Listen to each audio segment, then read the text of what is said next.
Coucou les amis, c'est Célia, je vous retrouve aujourd'hui au moment du café et on va se poser tranquillement ensemble pour découvrir un jeu que je viens tout juste de recevoir. Il est encore emballé, c'est le Rackham Tarot. Il a été réalisé avec les illustrations d'Arthur Rackham qui fait vraiment de très très belles illustrations, qui faisait de très très belles illustrations. Et dernièrement un jeu d'oracle est sorti, donc qui s'appelle l'Oracle Rackham aussi, qui est uniquement en anglais, donc moi je le sentais, je le trouvais très beau, mais j'avais peur de pas vraiment pouvoir me projeter dans le jeu puisqu'il était en anglais. Et surtout, il me parlait moins que les illustrations que j'ai vues du Rackham Tarot. En plus, le tarot, il a cette particularité quand justement quand on connaît le tarot, on peut prendre n'importe quel tarot, peu importe un petit peu la langue dans laquelle il a été fait. Finalement, on arrive très facilement à le lire quand on a acquis la technique du tarot. Voilà, donc finalement, hein, comparé aux oracles, on me demande souvent est-ce qu'il vaut mieux commencer par un tarot ou un oracle. Alors c'est plus difficile vraiment de travailler sur le tarot, ça demande un plus gros investissement. Et en même temps, une fois qu'on acquiert ce savoir, comment travailler avec le tarot, quelles sont les symboliques, etc., après on est beaucoup plus libre de pouvoir prendre n'importe quel jeu et puis de le travailler aussi à sa sauce, etc. Donc c'est excessivement intéressant aussi de pouvoir d'apprendre et de pouvoir travailler avec un tarot. Voilà, les oracles, à chaque fois vous devez les reprendre et puis à chaque fois vous devez justement travailler chaque oracle. Voilà, mais bon, peu importe, les deux sont très bien, les deux sont utiles pour des cheminements différents aussi, pour travailler sur des questions différentes aussi. Moi j'aime autant travailler avec le tarot qu'avec les oracles et les oracles aussi des fois permettent de cibler certains travaux. Voilà, voilà, tout ce blabla pour vous présenter donc le Rackham Tarot. On va l'ouvrir ensemble.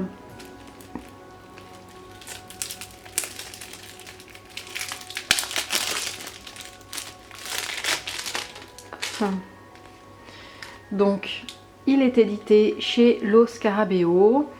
Ici, une boîte souple, carton souple.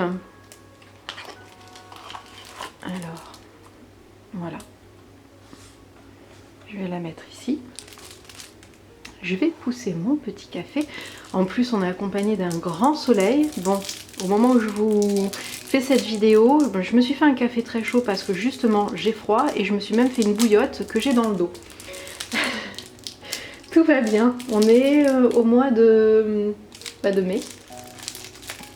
Mais bon. Alors... je ne trouve pas l'ouverture facile, je la vois, voilà ici, mais l'encoche n'a pas été faite, alors excusez-moi, ça prend un tout petit peu plus de temps, voilà, hop. Alors le livret, il est voilà tout en anglais, ah pas forcément, il est en espagnol. Et regardez-moi ça, nous avons aussi une partie en français. Anglais, espagnol et français. Avec à chaque fois donc des mots-clés ou une petite phrase clé plutôt, par exemple la reine de bâton, une femme fascinante et sensuelle, une muse créative. Qu'est-ce qu'on a pour... on va prendre au hasard. Hop. Qu'est-ce qu'on a? Alors l'empereur. L'empereur protège son royaume et gouverne tous les êtres qui le peuplent. Le respect qu'il reçoit naît du privilège de sa naissance, mais il est préservé par la noblesse de son caractère. J'aime bien, sympa. Sympa, super. Donc vous voyez, en plus, il est aussi en anglais. En français, pardon. De toute façon, oui, c'est vrai, Lo Scarabeo traduit dans toutes les langues qu'on voit là sur le dessous de la boîte. Alors, maintenant les cartes. Une petite carte de présentation.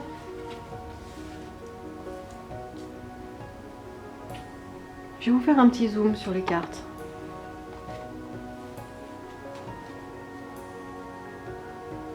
Je vais boire un petit peu de mon café pendant qu'on les regarde. Alors, le fou, très joli. Ah, le magicien. On dirait c'est une magicienne qui ouvre la boîte de Pandore comme ça, hein, avec tous les petits démons qui s'envolent. Alors au niveau de la qualité, il est pas mal, hein. Le dos est très joli. La qualité, elle est sympa. Très jolie la grande prêtresse qui regarde derrière ou la papesse qui regarde derrière le rideau, justement, voir ce qui est caché. L'impératrice avec son enfant et son chat. Donc l'empereur.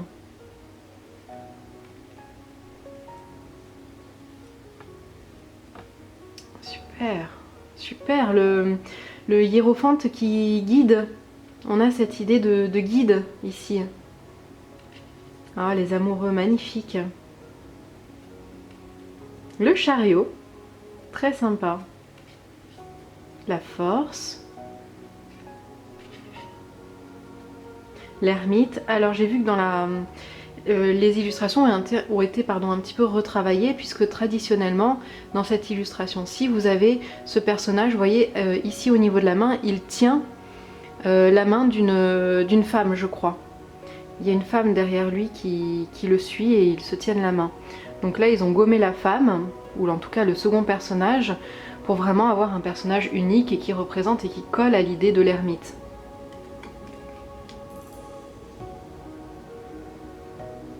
La roue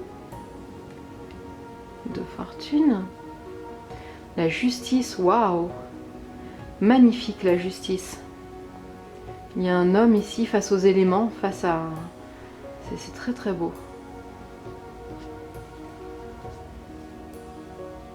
Oh, trop chou le pendu.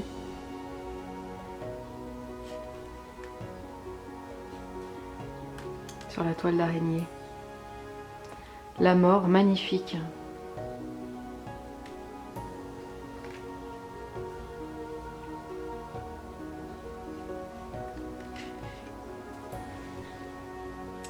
Sympa ce diable.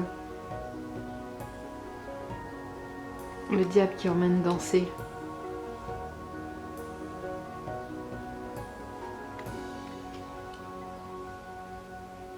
Très très beau.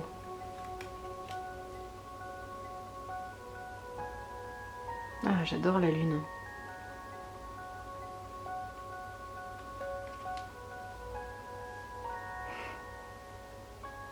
Le soleil, avec ce côté amusement.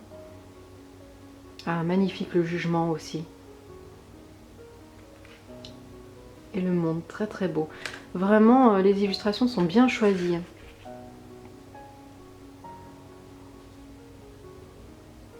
Donc l'as de coupe.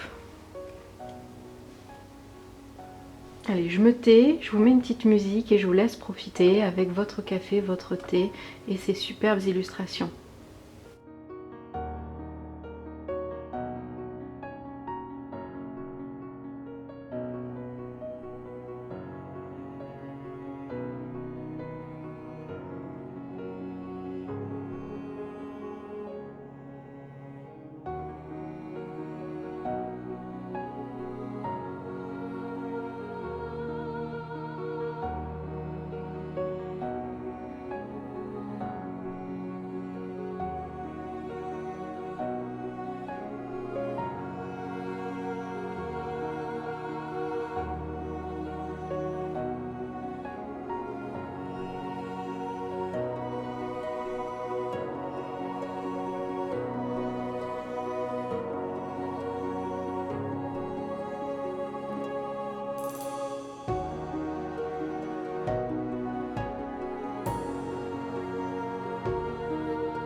super joli, vraiment un très beau jeu, j'adore.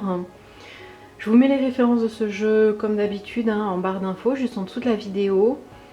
Magnifique, et je pense que ça va être un jeu qui est très intéressant pour tout ce qui touche au travail psychologique, puisqu'on a à chaque fois des scénettes.